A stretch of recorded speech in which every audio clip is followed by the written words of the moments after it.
भगवते वासुदेवाय नमः। श्री विष्णु पुराण तृतीय अंश का 13वां अध्याय।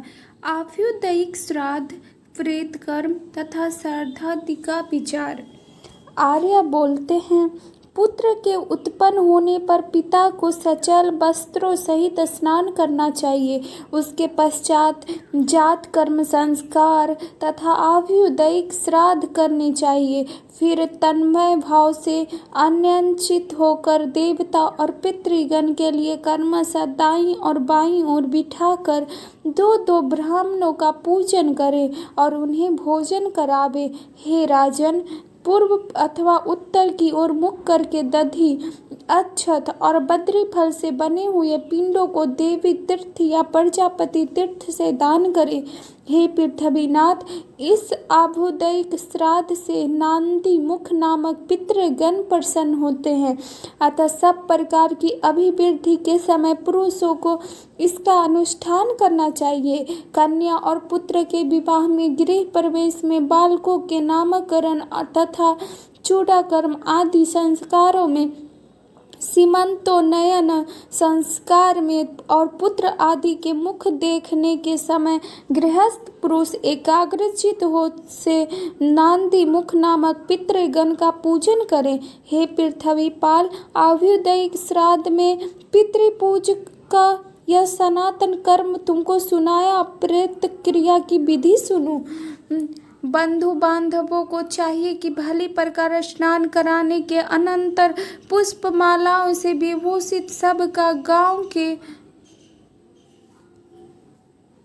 के बाहर दाह करे और फिर जलाशय में वस्त्र सहित स्नान कर दक्षिण मुख होकर यत्र तत्र स्थित्यादत मुकाय आदि वाक्य का उच्चारण करते हुए जलांजलि दे। तदंतर गोकुली के समय तारा मंडल के दिखने लगने पर ग्राम में प्रवेश करें तथा कटकर्म संपन्न करके पृथ्वी पर तीर्णादि की शैया पर शयन करें।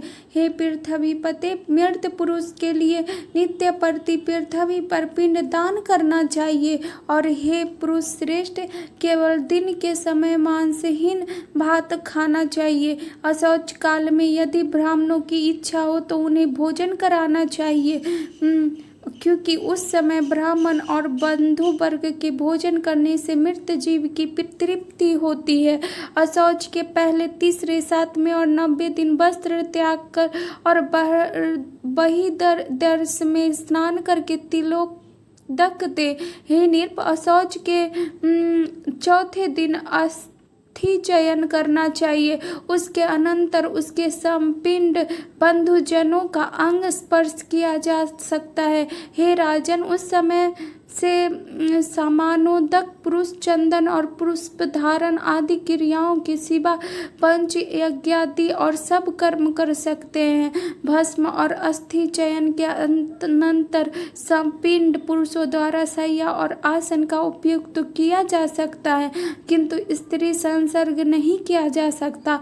बालक, देशांतर स्थित व्यक्ति, पतित और तपस्वी के मरने पर तथा जल, अग्नि तथा उद्दन, फांसी लगाने आदि द्वारा आत्मघात करने पर शीघ्र ही अशौच की निवृत्ति हो जाती है। मृत के कुटुंब का अन्न 10 दिन तक न खाना चाहिए तथा अशौच काल में दान, परिग्रह, होम और स्वाध्याय आदि कर्म भी न करने चाहिए।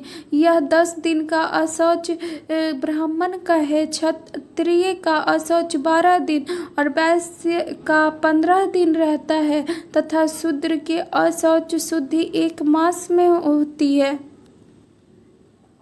अशौच के अंत में इच्छानुसार अयुग्म 3, 5, 7, 9 आदि ब्राह्मणों को भोजन करावे तथा उनकी उचित जूठन के निकट प्रेत की तृप्ति के लिए कुशा पर पिंडदान करे। अशौच शुद्धि हो जाने पर ब्रह्म भोज के अनंतर ब्राह्मण आदि चारों वर्णों को कर्मशः जल, शस्त्र, परतोद, कोड़ा और लाठी का स्पर्श करना चाहिए। तदंतर ब्राह्मण आदि वर्णों के जो जो जातीय धर्म बतलाए गए हैं उनका आचरण करें और स्वधर्मानुसार उपार्जित जीविका से निर्वाह करें।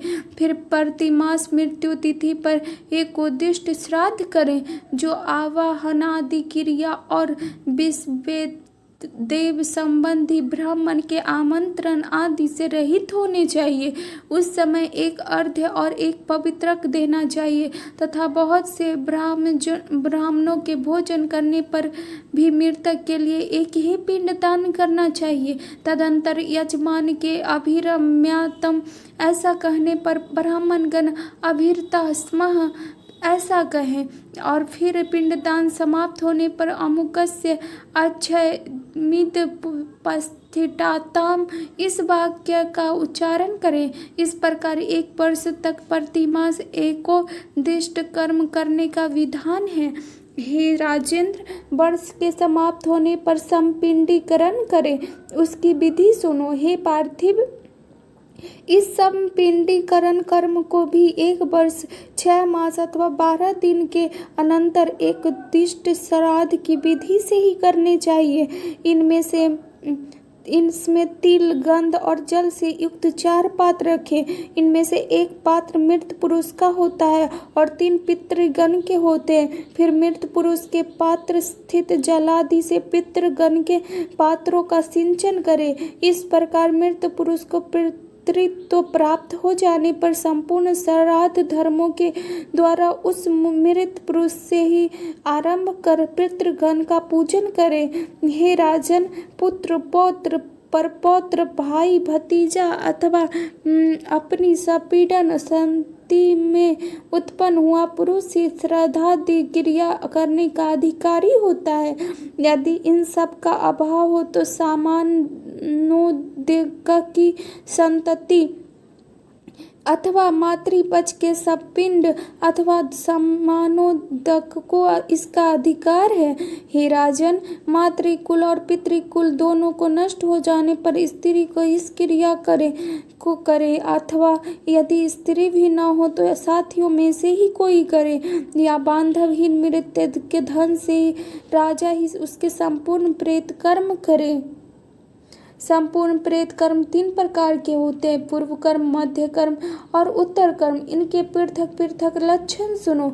दाह से लेकर जल और शस्त्र आदि से स्पर्श प्रयत्न जितने कर्म हैं उनको पूर्व कर्म कहते हैं तथा प्रत्येक मास में जो एकोदिष्ट श्राद्ध किया जाता है वह मध्यम कर्म कहलाता है।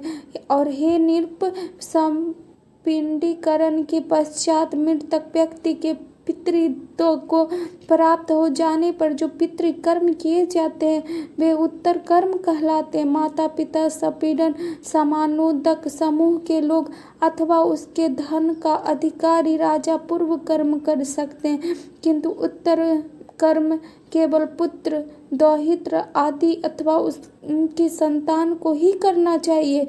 हे राजन, प्रतिवर्ष मरण दिन पर स्त्रियों का भी उत्तर कर्म एकोदिष्ट श्राद्ध की विधि से अवश्य करना चाहिए।